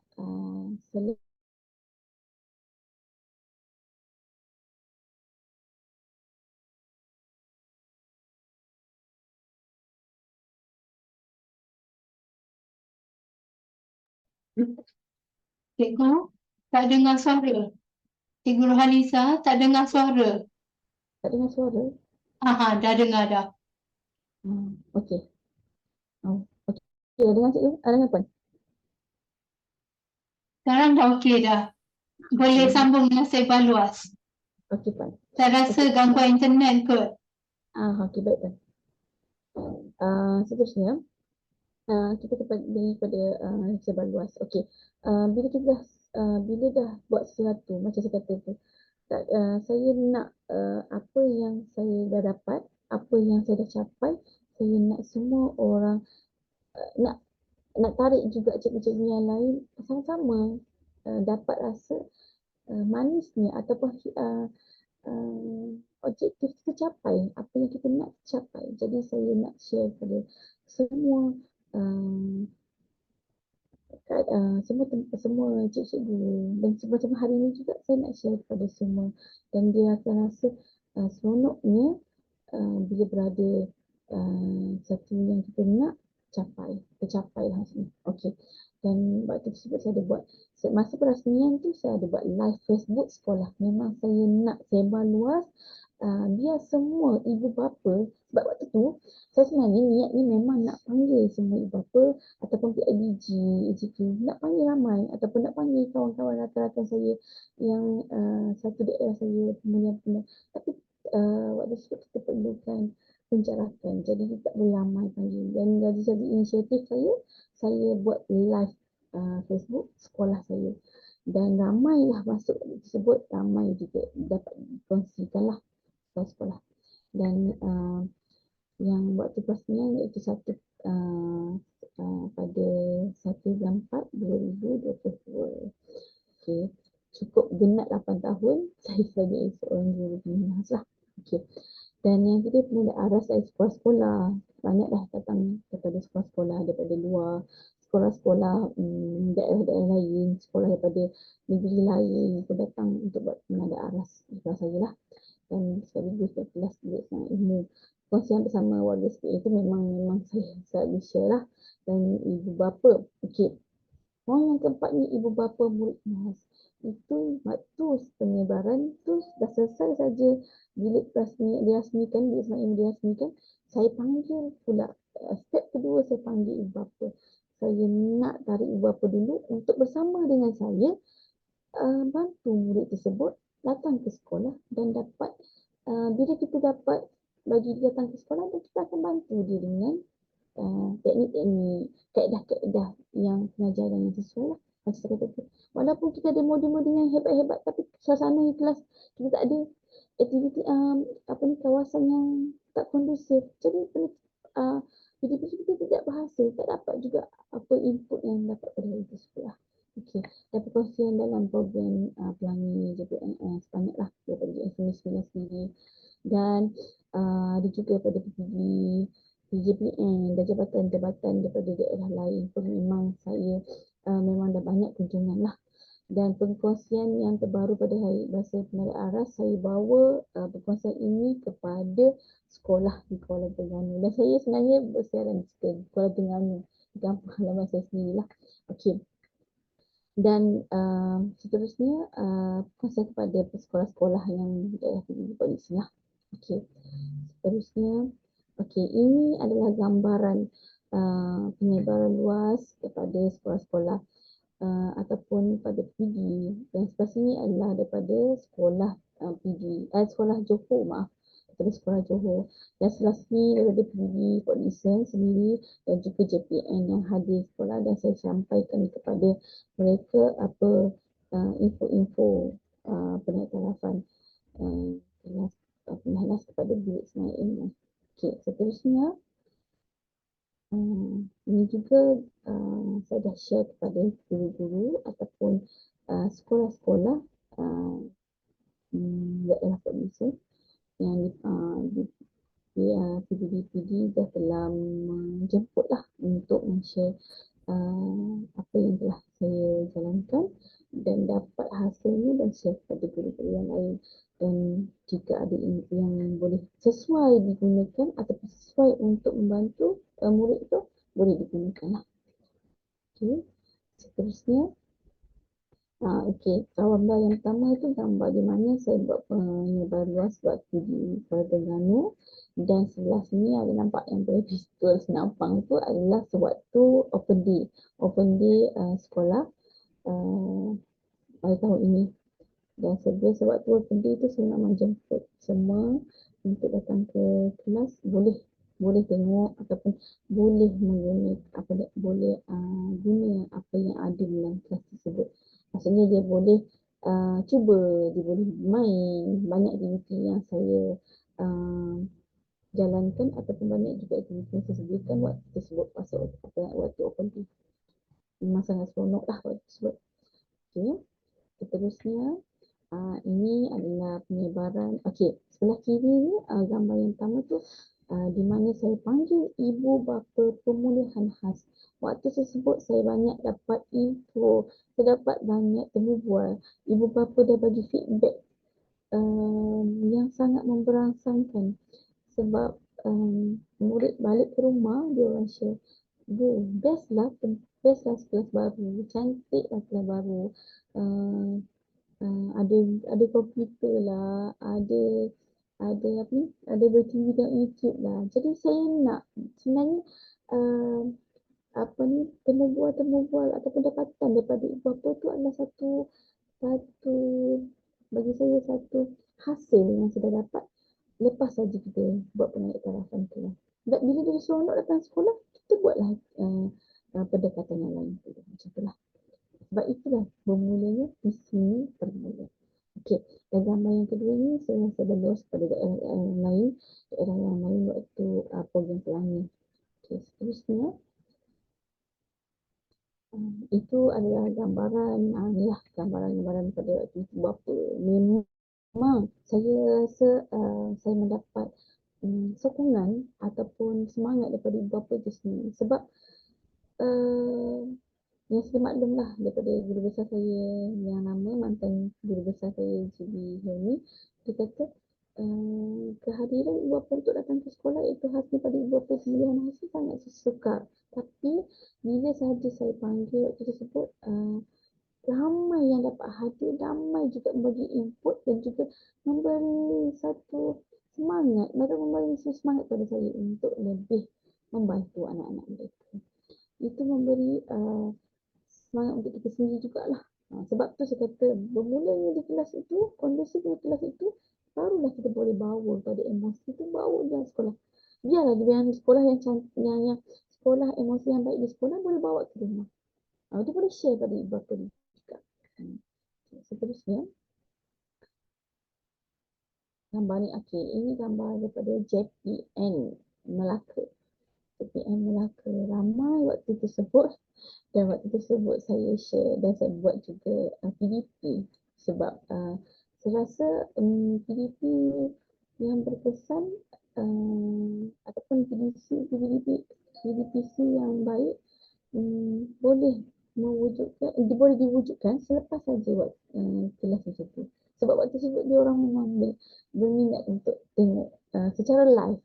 Jadi saya tak ada masalah untuk buat pengajaran waktu tersebut. Jadi saya share dan saya tunjuklah macam mana PDPC berjalan. Sebab PDPC berjalan sesuai dengan murid tersebut. Okay. Ini lebih kepada saya tunjukkan dulu. Waktu ni tiba-tiba sedikit penerangan lah sebab JPN dan memang teruja. Bila saja kita share secara macam ni, dia nak tengok secara live. Jadi saya rasa tak ada masalah. Okay, saya tunggu. Dan waktu tersebut kebetulan memang ada waktu saya dan saya panggil murid saya datang ke kelas dan dia tengok lah macam mana PDPC berjalan. Kalau tersebut 27 orang pegawai dari JPN lah, JPN lah. Seterusnya, alhamdulillah, apa ni? Di sini mula 2.0 telah mencapai saya dapat anugerah emas untuk penentangan amal terbaik. Waktu pada sana ada pertandingan baiklah. Alhamdulillah 2 kali dapat emas. Ini yang secara keseluruhan dan ini apresian pada tahun ini juga. Alhamdulillah dapat sesuatu yang manis. Kita katalah manisnya kita dapat rasa waktu tersebut. Mungkin manisnya akan dapat yang seterusnya lah. Okey. Seterusnya, okey. Kadang-kadang orang rasa saya faham, cikgu mungkin akan rasa kenapa betul ke kelas pemulihan betul ke menaik taraf kelas ni dapat bantu murid?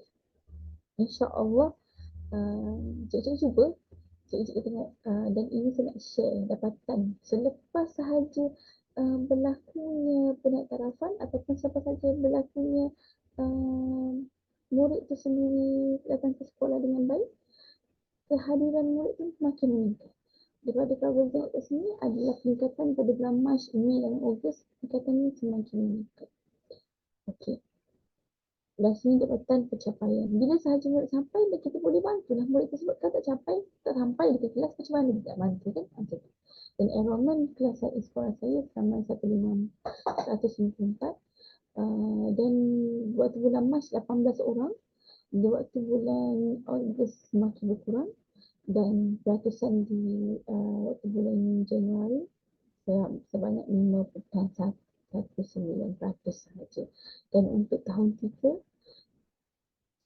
kurang sehingga 4% sahaja. Dan pencapaian itu saya rasa sangat baik, nampak penampakan yang baik sebab waktu tersebut ramai sangat murid pemilihan di sekolah tersebut. Kesanlah daripada pikir tersebut lah. Okey, ini data 2022-2023 dan sini data 2023 dan 2024. Sebab itulah di sini bermula 2.0. Okey, 2.0 dan di sini 17 orang. Dan penurunan itu semakin berkurang lah. Semakin berkurang. Bilangan murid pemilihan semakin berkurang. Dan ini juga dapatan bilangan. Jadi boleh nampak kat sini penurunan ni. Kalau kita tengok 40 orang ramai sangat waktu tersebut. Saya rasa saya sebenarnya rasa satu cabaran paling hebat lah.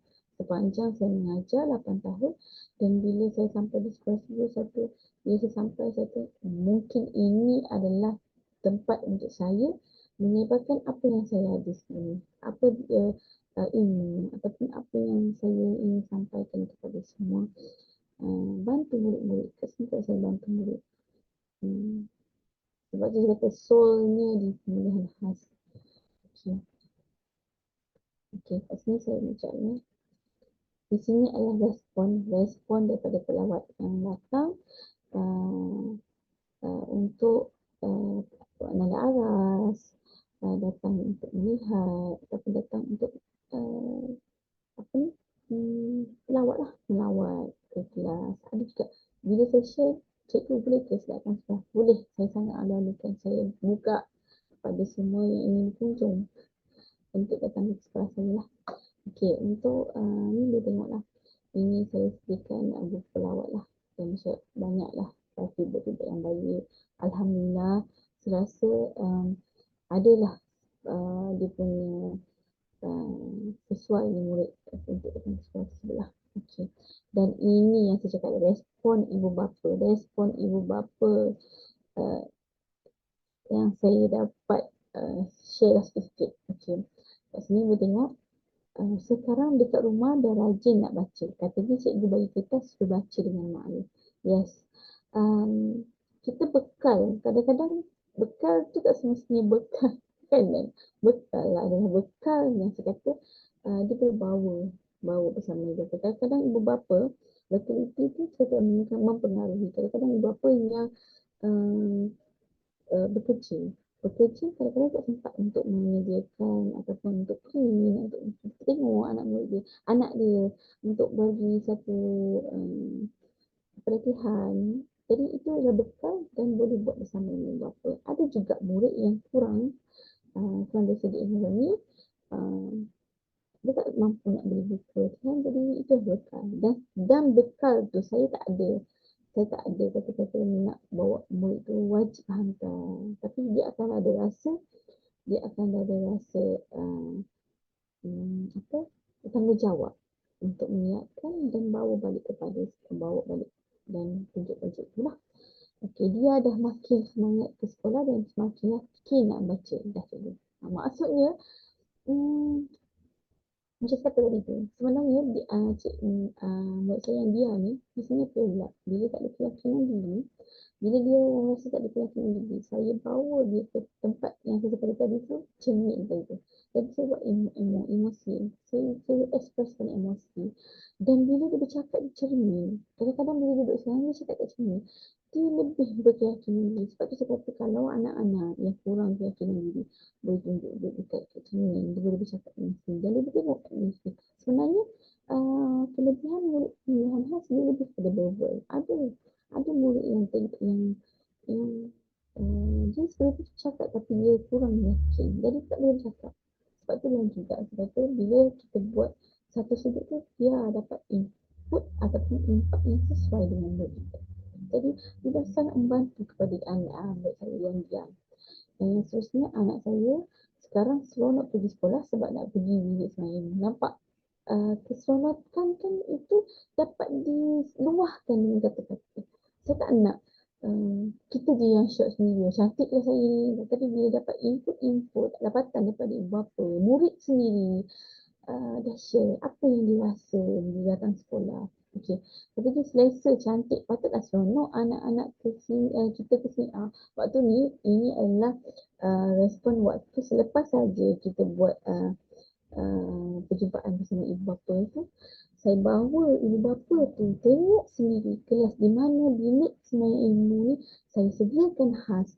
Jadi saya nak dia rasa pihak sekolah bersungguh-sungguh nak bantu anak dia, dan dia ibu bapa juga di rumah akan bantu. Sebab kita di sekolah memang itu tanggungjawab kita. Jadi dia nampakkan kesungguhan kita itu membantu anak dia, dan dia pun akan ada rasa terdetik di hati, mungkin dia akan bantu untuk yang sekolah. Harapnya macam itulah. Alhamdulillah saya dapat feedback daripada ibu bapa yang sangat baik lah. Dan bila datang kelas dia ibu bapa sendiri seronok. Dan di kelas saya memang tak ada aircon, tak ada bahawa ni, tapi alhamdulillah bila datang sekolah dan kelas tu orang kata sejuk. Tahulah macam mana sejuk. Kita tak tahu kan. Saya kata warna juga mempengaruhi. Jadi untuk cikgu-cikgu yang berminat untuk nak buat penarikan, jadi cikgu search lah apa yang sesuai atau kelas, apa yang sesuai, warna yang sesuai, sudut-sudut yang sesuai, lapang kelas macam tu. Jadi kita kena tengok kriteria yang sepatutnya. Dan seperti pada rumusan macam kata, sebagai seorang guru kita nak sesuatu yang terbaik, kita nak murid capai apa yang kita nak sampaikan pada hal tersebut. Jadi bila tidak sampaikan, dia rasa seronok untuk datang sekolah, dan bila dia rasa datang sekolah, emosi murid itu terjaga. Dan bila kita sampaikan sesuatu input ataupun kita sampaikan sesuatu ilmu, dia akan dapatlah. sebab dia rasa lebih seronok, dia akan rasa lebih uh, happy untuk berada di dalam PDPC kita. Minda dan emosi adalah satu perkara yang berkait rapat, dan bila emosi yang baik, ia akan membantu murid tersebut belajar dengan baik. Okay. Dan ini antara rujukan yang telah saya buat. Ada lagi sumbangan rujukan daripada muka juga pun ada banyak. Dan rujukan rujukan yang perlu, memang sangat perlu untuk kita. Dan itu sahaja untuk perkongsian saya pada hari ini. Saya harapkan perkongsian ini memberi input lah kepada semua, sebab bila sahaja kita rasa, macam saya tahu emosi kita dulu, baru emosi pada murid, dan tempat yang sesuai dengan murid, sesuai untuk kita, sesuai juga dengan murid. Sesuai itu penting, dan jadikanlah murid belajar sebagai kawan kepada murid-murid kita dan juga kepada kita. Itu saja saya untuk perkongsian hari ini. Saya balik kepada moderator Sheila. Terima kasih. Terima kasih Cikgu Rohaliza. Macam tak boleh bergerak dari tempat saya. Dari tadi saya duk dengar je perkongsian cikgu, cukup menarik. Inilah manfaat apabila kita gunakan feedback dari pelajar, maklum balas dari pelajar, maklum balas dari ibu bapa, maklum balas dari guru-guru yang mengajar di sekeliling kita. Apa yang perlu kita buat? Hasil perkongsian perbincangan kita dengan mereka, maka terbentuklah idea untuk menjalankan atau menukar nama kepada Semayan Ilmu. Cukup menarik nama tu. Saya memang tertarik dengan nama Semayan Ilmu. Tahniah kepada cikgu atas perkongsian yang cukup menarik. Nampak cikgu teruja dengan apa yang cikgu buat, sebab setiap perkara cikgu dapat terangkan dengan begitu baik, dengan langkah demi langkah. Senang untuk cikgu-cikgu yang mengikuti perkongsian hari ini. Jadi cikgu-cikgu kalau nak lebih idea atau untuk melihat sendiri, sila ke sekolah SK Panglima Adnan Port Dickson. Sila ke SK Panglima Adnan Port Dickson. Kehadiran anda dialu-alukan oleh Cikgu Rohaliza. Okey. Beberapa perkara yang saya dapat kongsi di sini adalah saya dapat lihat kerjasama semua pihak. Di sekolah cikgu, sokongan pentadbir. Matlamat utama yang kita hendak lihat di sini adalah kemenjadian murid. Apabila kemenjadian murid menjadi fokus kita, perkara lain kita ketepikan. Kita buat apa yang menarik pelajar untuk hadir ke sekolah dan bagaimana kita boleh bantu mereka. Tahniah kepada cikgu. Biar saya bacakan dulu beberapa komen menarik di ruang chat dari Cikgu Anissa. Saya mulakan dari Cikgu Anissa memberi thumbs up. Cikgu Syida thumbs up juga. Cikgu Renuka perkongsian yang baik. Cikgu Anissa terbaik. Cikgu Syida perkongsian yang baik. Cikgu Roha moga terus cemerlang. Amira tahniah Cikgu Roha. Wanita tahniah Cikgu Roha. Dari PPT Kuala Selangor, tahniah Cikgu Roha, perkongsian yang menarik dan hebat. Tahniah Cikgu, banyak pujian dan kita dapat sama-sama belajar. Seiring dengan hashtag kita, Cikgu Bantu Cikgu. Tahniah. Semoga perkongsian Cikgu Rohaliza ni boleh dijadikan untuk menjalankan transformasi di sekolah masing-masing. Jika ada sebarang persoalan atau maklum balas, boleh hubungi Cikgu Rohaliza di SK Panglima Adnan. Kepada mereka-mereka yang hendak melihat ulang siar program ini, bolehlah layari web www.connectingdots.my. Tahniah cikgu, perkongsian yang sangat menarik dan saya yakin dan percaya akan menjadi pedoman atau juga akan memberi idea kepada cikgu-cikgu lain untuk menjalankan transformasi. Tahniah sekali lagi Dan untuk cikgu-cikgu yang ada di talian, mohon on camera supaya kita dapat bergambar dengan cikgu famous, Cikgu Rohaliza ni. Jangan lepaskan peluang. Cikgu Rohaliza boleh stop sharing screen tak? Thank you. Okay.